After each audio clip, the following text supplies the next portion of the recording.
जय श्री कृष्ण दोस्तों। आप लोगों को मेरी कहानी सुनने के लिए आनंद ज्ञान मंथन में स्वागत है। मैं आज आप लोगों को पतिव्रता सावित्री और सत्यवान की कहानी सुनाने जा रहा हूँ, जिसे आप ध्यान से सुनें। एक समय की बात है, भद्र प्रदेश में अश्वपति नाम के एक बड़े ही धार्मिक और ब्राह्मण सेवी राजा थे। बहुत ही सत्यनिष्ठ, दानी, चतुर, देशवासियों के लिए प्रिय, समस्त प्राणियों के हित में तत्पर रहने वाला और क्षमाशील थे। उनकी एक पुत्री थी जिसका नाम उन्होंने सावित्री रखा। सावित्री को युवती देखकर उसके गुणों के अनुरूप कोई वर न मिलने पर राजा अश्वपति ने एक दिन उससे कहा, बेटी, तुम अपने योग वर को स्वयं ही खोज लो, क्योंकि धर्मशास्त्र में आज्ञा है कि विवाह के योग हो जाने पर जो कन्यादान नहीं करता है वह पिता निंदनीय है।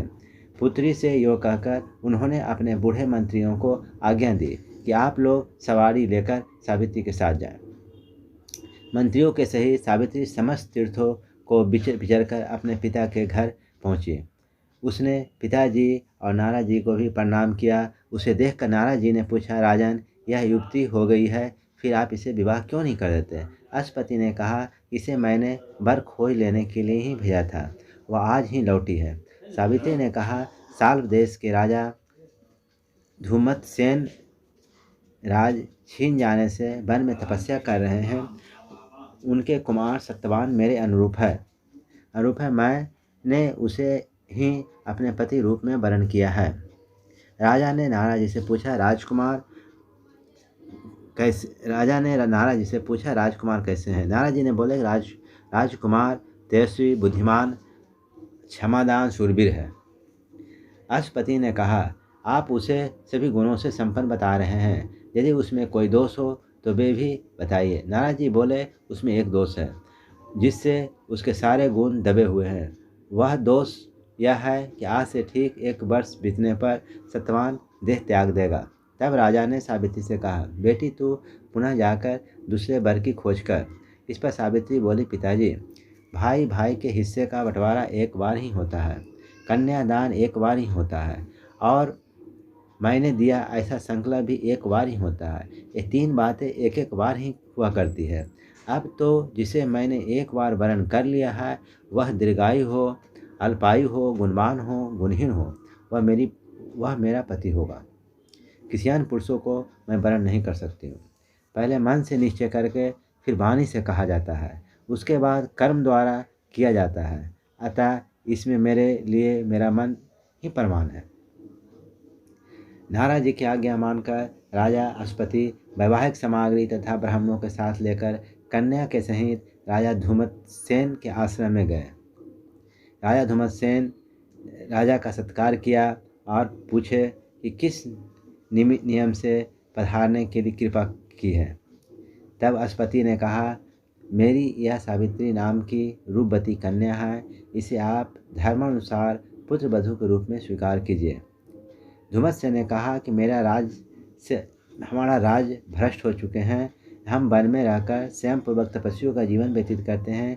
आपकी कन्या को यह कष्ट सहन करने योग्य नहीं है।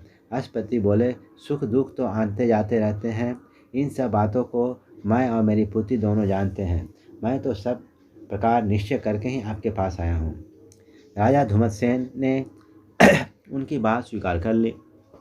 आश्रम के सब ब्राह्मणों को बुलाकर दोनों राजाओं ने विधिवत विवाह संस्कार कराया। राजा अश्वपति ने वर कन्या को आभूषण आदि भी दिए। फिर राजा अश्वपति बड़े आनंद से अपने भवन को लौट गए। उस सर्वगुण संपन्न भार्या को पाकर सत्यवान को बड़ी प्रसन्नता हुई और अपना मन माना वर पाकर सावित्री को भी बड़ा आनंद हुआ। जब बहुत दिन बीत गए तब अंत में वह समय भी आ गया जिस दिन सत्यवान मरने वाला था। जब 4 दिन शेष रह गए तब सावित्री ने 3 दिन का व्रत किया और चौथे दिन सूर्योदय के साथ ही सब कृत्य समाप्त किया और सभी ब्राह्मण, बड़े बूढ़े, सास ससुर को प्रणाम किया।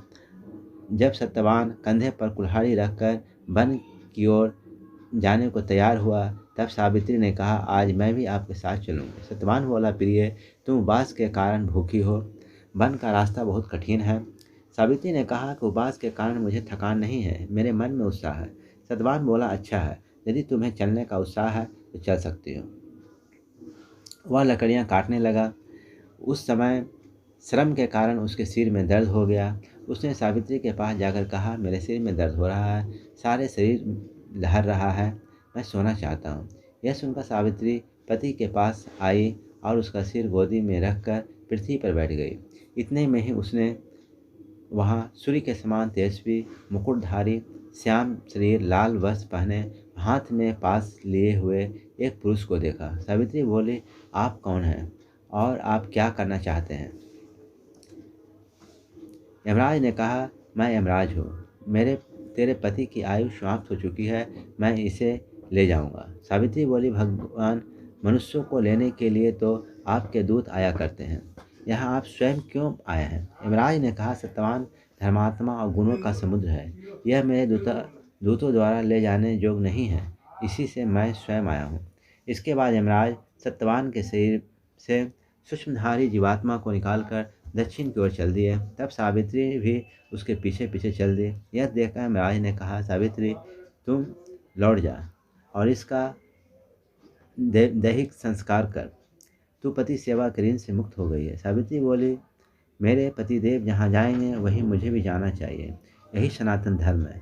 तपस्या, गुरु भक्ति, पति प्रेम, व्रताचरण और आपकी कृपा से मेरी गति कहीं भी नहीं रुक सकती। यमराज बोले, सावित्री, तेरी युक्ति बात सुनकर मैं बहुत प्रसन्न हूँ, सतवान के जीवन के सिवा कोई भी वर मांग ले। सावित्री ने कहा कि मेरे ससुर राजभ्रष्ट होकर वन में रहते हैं और उनकी आंखें भी जाती चली गई है, वे आपकी कृपा से नेत्र प्राप्त करें, तब बलवान और तेजस्वी हो जाए। यमराज बोले, सावित्री, तूने जो कुछ कहा वैसा ही होगा, अब तू लौट जा, जिससे तुझे विशेष श्रम न हो।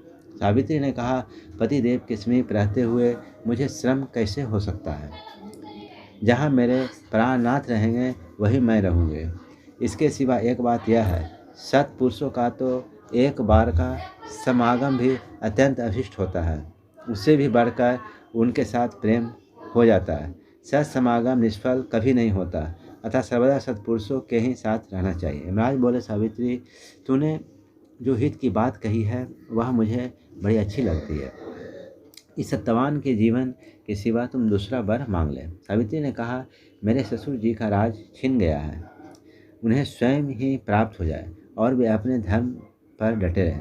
यमराज बोले, ऐसा ही होगा, अब तू लौट जा। सावित्री ने कहा, देव, इन सारी प्रजा का आप नियमन करते हैं, इसी से आप यम कहे जाते हैं। मन, वचन और कर्म से समस्त प्राणियों के प्रति कृपा करना, दान देना, यह सत्पुरुषों का सनातन धर्म है। यमराज बोले, कल्याणी, तेरी बात मुझे बहुत प्रिय लगती है, तुम सत्यवान के जीवन के सिवा तीसरा वर मांग ले। सावित्री ने कहा, मेरे पिताजी अशुपति पुत्रहीन हैं, उनको 100 पुत्र हो जाए।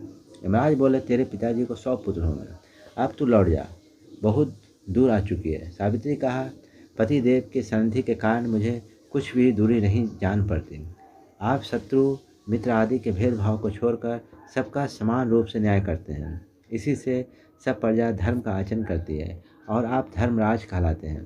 इसके सिवा सुखद होने के कारण आप जैसे सत्पुरुषों के प्रति लोग अपने से भी अधिक विश्वास और प्रेम करते हैं। यमराज बोले, सावित्री, तूने जैसी बात कही है वैसे मैंने तेरे सिवा किसी के मुँह से नहीं सुना, इससे मैं बहुत प्रसन्न हूँ। तू सत्यवान के जीवन के सिवा कोई भी चौथा वर मांग ले। सावित्री ने कहा, सत्यवान के द्वारा मेरे 100 पुत्र हो। यमराज बोले, तेरे भी 100 पुत्र होंगे। राजपुत्री, अब तू लौट जा। तब सावित्री ने कहा, सत्पुरुषों के वृत्ति निरंतर धर्म में ही लगी रहती है, वे कभी दुखित और व्यथित नहीं होते। यह सनातन सदाचार सत्पुरुषों का द्वारा सेवित है, यह जानकर सत्पुरुष परोपकार करते हैं, किसी पर दृष्टि नहीं डालते। यमराज बोले, जैसे से तुम मुझे गंभीर अर्थ से युक्त और चित्त को प्रिय लगने वाली धर्मानुकूल बातें सुनाती जाती है, वैसे वैसे मैं तेरे प्रति मेरी अधिकाधिक श्रद्धा होती जाती है। अब तो मुझसे कोई अनुपम वर मांग ले। सावित्री ने कहा, देव, आपने मुझे जो पुत्र प्राप्ति का वर दिया है वह बिना दाम्पत्य धर्म के पूरा नहीं हो सकता है। अब यही वर मांगती हूँ कि मेरे पतिदेव जीवित हो जाएं, क्योंकि पति के बिना मैं जीवित रहना भी नहीं चाहती। आपने ही मुझे 100 पुत्र होने का वर दिया है, फिर भी आप मेरे पतिदेव को लिए जा रहे हैं, अतः मैं जो यह वर मांग रही हूँ सत्यवान जीवित हो जाए, इसे देने से ही आपका वचन सत्य होगा।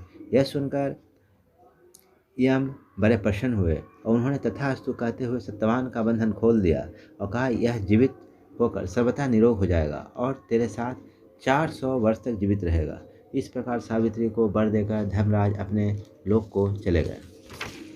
फिर सावित्री ने सत्यवान के पास आकर उसका सिर अपनी गोद में रख लिया। थोड़ी ही देर में सत्यवान उठ खड़ा हुआ और बोला, मैं बड़ी देर तक सोया रहा। यह काले रंग का मनुष्य कौन था जो मुझे लिए जाता था? सावित्री ने कहा, यह श्याम वर्ण के पुरुष प्रजा का नियमन करने वाला यमराज थे। अब वे अपने लोक चले गए हैं। सूर्य अस्त हो चुका है, रात्रि गाढ़ी होती जा रही है, इसलिए ये सब बातें फिर सुनाऊंगे। इस समय तो आश्रम पर चलकर माता पिता के दर्शन कीजिए। ये कहानी यहीं समाप्त होता है। मेरी कहानी सुनने के लिए आप लोग को बहुत बहुत धन्यवाद।